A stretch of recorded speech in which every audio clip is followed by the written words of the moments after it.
What's going on, y'all? Good morning, good morning, good morning. Machiavelli Mills TV. So look, y'all, I meant to make this video yesterday when the news officially broke, but unfortunately, as you can see by my left eye was extremely irritated, and it's still irritated currently because I had an irritation matter with my contact lens. Now it got worse because I was not at home to take care of the matter. I was out and about, and my eye was looking way worse than it looks today. It still looks crazy, but it looked way worse yesterday than it did today. But you know what? I say, I'm not going to stop there from making my content. Y'all know what I look like regularly when my eye is not irritated, so it is what it is. We got some important matters to discuss. So yesterday, the man who unalived Charlie Kirk was taken into custody, right? He was apprehended, taken into custody. And when I saw the picture of this man, of this young man, I said, wow, surprise, surprise. It's not one of these black gangbanging thugs that Charlie Kirk kept talking about, all in his speeches and all on social media. It's not one of these black violent gang members that he said were more likely to kill a white person around this world than anybody else, right? He said a violent black man, a black person is more likely to kill a white person, than anything. And lo and behold, surprise, surprise, 22-year-old Tyler Robinson is not a black gangbanging thug. He's not. He's a young white man from the state of Utah, right? And not any old young white man, a young white man who was raised in a conservative household, raised in the stereotypical all-American white conservative family. Both of his parents are registered Republicans. His father is a former sheriff. Father is a minister. He has family members all in the military. He was raised around guns and know how to handle weapons since he was a young boy, a young cub. There are pictures of 22-year-old Tyler Robinson holding a weapon that appears to be a bazooka when he's a young little boy. He holding assault rifles, all type of stuff. His family got him all around guns, so he is trained. That's why that shot looked like it came from an assassin, right? But lo and behold, to Charlie Kirk's surprise and to his family member's surprise as well, this is not one of the gang-banging thugs that he preached about, right? But look, when the news first broke, I said, what's crazy is Charlie Kirk went on these press runs and these tours, talking about how on these college tours, talking about how violent black people are and how black folks are just violent and they're more violent than anybody else. And we have this violent nature. We're inherently more criminal than anybody else, right? And I said it's ironic that he got taken out by another white man, somebody that looks like him. And at first people was like, yo, we don't know what he looks like. Cause I was going off of the first news breaking that it was an elderly white man that took Charlie Kirk out, right? And so we found out it was not him. But in my mind, I say, man, I don't think this dude is black at all. Because trying to find a black person in the state of Utah was like trying to find 4 needles in a haystack. Like finding a black person in Utah is like trying to find 4 needles in a haystack. I think everybody in the state of Utah that's black play for the Utah Jazz or play for Utah, for the University of Utah. Serious, play basketball or football at the University of Utah. Anybody that's black there. I know it's crazy, but yeah. So anyway, when I'm looking at this, I said, wow, this is crazy. And you know what's even crazier? When I looked up information about Tyler Robinson, USA Today made sure to mention that Tyler Robinson was a former straight A student. Now, when we talk about black folks, when anybody black does anything that's criminal behavior that gets them in trouble, anytime anybody that's black gets in trouble with the law, right? They don't talk about them being former straight A students and honor roll students and none of that, right? They try to find any little thing to just depict them as criminals, right? Whether the person used to be smoking weed, if the black individual smoked weed in the past, whether they skipped school a few times, whether they smoke weed or they drink a little bit, right? They try to paint a black person as super criminal as they can to be this big super thug, super predator. That word, But with Tyler Robinson, they talked about he was a former straight A student. I said, wow, this is his academic achievements are being highlighted in this dang on news article, which is crazy, right? But anyway, yes, Tyler Robinson is the one he's accused, and they say he's the one who did it, right? Now they say that it was a person of faith was involved with identifying Tyler Robinson, and his father is a minister. So I believe the reward for Tyler Robinson, the reward for anybody who had any information on Charlie Kirk's assassin, the reward I believe was $100,000. And I don't know if his father heard that $100K and said, I need to turn my son in. I don't know. But he and other family members came together to help law enforcement to deliver his son, Tyler Robinson, to law enforcement, right? But yeah, man, this whole thing is just wild because, like I said before, surprise, surprise, is not one of these black gangbanging thugs that Charlie Kirk spoke about. And let me just say this too. Let me be very clear. I'm not celebrating the death of Charlie Kirk. I'm not saddened by it at all either. It is what it is. I'm indifferent to it. I'm not going to be on here crying and moaning and groaning and weeping for a man who did not like me or any of my people, who spoke ill about black folks, who spoke harm towards a lot of other people. I'm not going to be on here saddened by a man who cheered the death of Palestinians, who called black folks just criminals and violent and talked about how violent we are, and went on college tours talking about the violence of black folks, who before he was even taken out, he was talking about gang violence and black gang violence, etc., so on and so forth. I'm not going to weep for somebody who justified school shootings, who supported genocide, who believed innocent kids in Palestine deserve to die. I'm not finna, come on, bro.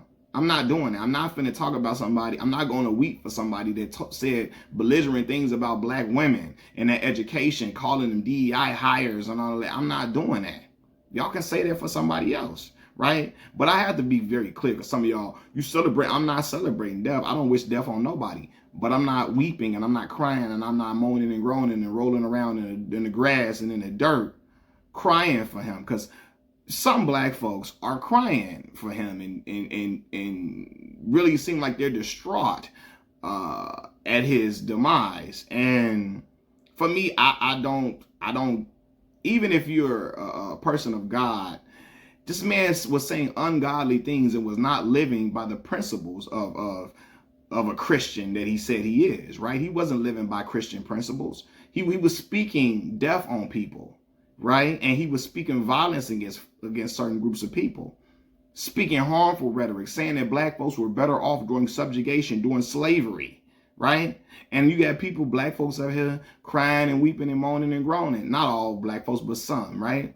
And I'm convinced some of y'all would have cried when slave masters died. I'm convinced some of y'all would have been out here hurt and distraught when the slave masters who did everything under the sun of black folks passed away. I believe some of y'all would have been crying and moaning and groaning, and that is just not in me. I'm just not I can't cry and weep and moan and groan for my oppressors. I can't do that. I'm not going to celebrate the death. I ain't going to pour no champagne. I ain't going to wish death on nobody, but I'm not finna be out here hurt and distraught about it. Not at all. Right? Like you got Candace Owens out here saying she can't process this. She can't process his death with a heartbreak emoji, right? And to myself, I say, yeah, Candace, I'm sure you can't process this because your friend Charlie Kirk, your boy Charlie Kirk said, black women like you don't have the brain power you don't have the brain processing power to be taken seriously. Candace Owens, your friend Charlie Kirk said, black women like you don't have the brain processing power to be taken seriously. So maybe that's why you can't process it, because your friend, I mean, we know black women have the brain power to process things 100%. I know brilliant black women, a ton of brilliant black women, a ton. But what I'm saying is, Candace Owens can't process her friend being unalived. And I'm like, yeah, your friend spoke ill about women that looked like you, spoke terribly about women that look like you. And so maybe when you say you can't process things, you would think about what your friend said, that your friend said you and other black women that look like you aren't able to, y'all don't have the brain processing power to be taken seriously at all. which is wild and ignorant, right? And you know, when I've been seeing things regarding the unaliving of Charlie Kirk, I've even been seeing some people say, I don't think people should be, you know, this is crazy. People don't deserve to be unalive for a difference of opinions, right? And again, I don't wish death on nobody. I'm not saying the man should have been taken out, but what I'm saying is, I don't know how y'all can deduce what racist rhetoric. How can y'all reduce or deduce? How can y'all like minimize racist rhetoric to just a difference of opinion? This is not just a difference of opinion at all. This is racist rhetoric and violent, like a rhetoric of violence he was spewing. This is not just a difference of opinion. And again, I know some people are saying, well, you know, I'm a Christian, so on and so forth. And listen, I'm a Christian, but I recognize harmful rhetoric. I recognize rhetoric that can induce violence on groups of people. Rhetoric that, it's harmful than just words. So to act like he was just having a difference of opinion is crazy, because the MAGA crowd is already acting like he's somebody that should be championed, like he was just some all-American hero. And he was not that at all. He was not at all, fam. You know? So it's crazy to me, man. And then Charlie Kirk's followers, the followers of him, they're so distraught. Yet, with all of them being so distraught at him being unalived, look at how they mocked George Floyd's death. Look at this image right here. How George Floyd's death was mocked. Look at this picture of George Floyd. Happy, this is the 5th year that George Floyd is sober or something like that, right? And he got like a birthday cake saying he's sober because he's no longer living. This is Braden Sorbo, the son of actor Kevin Sorbo. Kevin Sorbo, I believe, was Hercules. He was on Hercules in the movies and on TV and stuff like that. Hercules, right? This is his son saying that, mocking the death of George Floyd. Mocking the death. And then he's so distraught at Charlie Kirk's unaliving and all of that. And he wants humanity and he wants empathy, so on and so forth. He has no empathy for George Floyd for George Floyd's life being taken at the hands of law enforcement. He mocked it. Made jokes about it. Put up ignorant, disgusting, racist memes about it. And he wants sympathy? You want empathy? You talking about people having no class? You're talking about people being low class, low lives? Braden Sorbo, you are a low life. You're a low life. And a lot of the Charlie Kirk followers were putting up memes like this about Trayvon Martin when they were Trayvoning, putting up memes like this about George Floyd, making fun of Tamir Rice, a baby, a young black baby. So I'm not trying to hear all that. I'm not trying to hear all that at all. You know, this man, Charlie Kirk, was out here being a menace. A menace. And people don't want to admit it, but he was. He was 100%. 100%. So all of that, man, yeah. But again, it's so crazy that this was not one of these black gang-banging thugs that took him out. This was a young kid who was groomed to be, if anything, he was groomed in all the MAGA ways. Been playing with guns since he was a young kid. You know, that Second Amendment, they love, you know, playing, having the guns and, you know, the kids be playing and toting weapons and all of that. Man, playing with dang on assault rifles from Call of Duty since he was a little boy.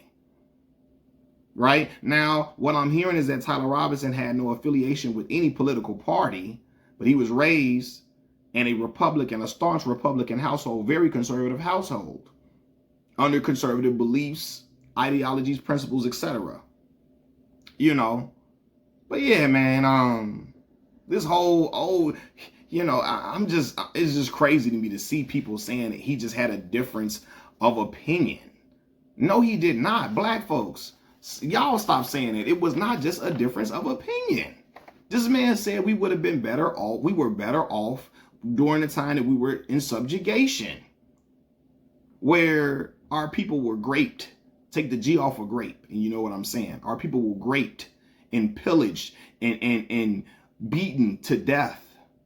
Sold, families were sold and broken apart. Young girls and young boys were violated in the most inhumane ways. Women were violated in the most inhumane ways. Even men were buck broken and violated in the most inhumane ways. And that man said we were better off during that time period. We weren't as violent. Do you see what are we talking about here, bro? Like, to act like he was just, to try to reduce what he was doing and saying to something like a small matter. It was not a small matter, y'all. And we got to stop acting like it was. I'm telling y'all, man, if Charlie Kirk could have voted us back into slavery, if they had a vote, if we could take a vote to vote black people back into slavery, he would have been the first one to vote us back into slavery with no hesitation. It wouldn't have been no humanity thought about. It wouldn't have been no empathy shown, because as he said, empathy was a made-up word to him. There was a new made-up word. He don't like that word. So it wouldn't have been no empathy for us. So you get where I'm coming from with this, you know? But yeah, man. I saw that. I said, wow. And it's crazy because black folks putting up memes talking about when Tyler Robinson's father was taking too long with the breakfast. He looking around. Y'all seen Beanie Siegel fill it in the air video when Method Man betrayed Beanie Siegel in the video. Beanie Siegel looking out around the outside his house. He feeling betrayed, and Method Man set him up the whole time, even though Method Man supposed to be his homie. They said that's Tyler Robinson's father. Tyler Robinson's dad went to go get breakfast. He looking around. What's taking my pops so long with breakfast? Your pops got the law enforcement on the way to come get you. You know? And again, I'm sorry. People might get mad at me, but that dang on meme is funny. I'm not gonna lie. That meme with Beanie Siegel and Beanie Siegel from the Fill It in the Air video is funny. But anyway, yeah, man. So again, I wanted to report that news to y'all because I didn't report it yesterday. But you know, it's strange. It's crazy. The man who unalived Charlie Kirk was not a black thug, a black violent male. No, it was not a Muslim. It wasn't even a Democrat, because he didn't belong to any political party is what they're saying. He was raised in a staunch Republican household, though.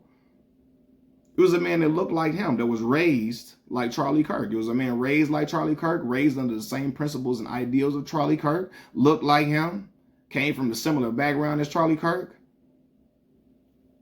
This man wasn't from the inner cities of Chicago like me. He wasn't raised up with black folks, none of that, you know? So yeah, man. Dang. Wow. Well, I guess we'll see what happens with Tyler Robinson going forth. Machiavelli Mills TV. I'm out, y'all. Peace.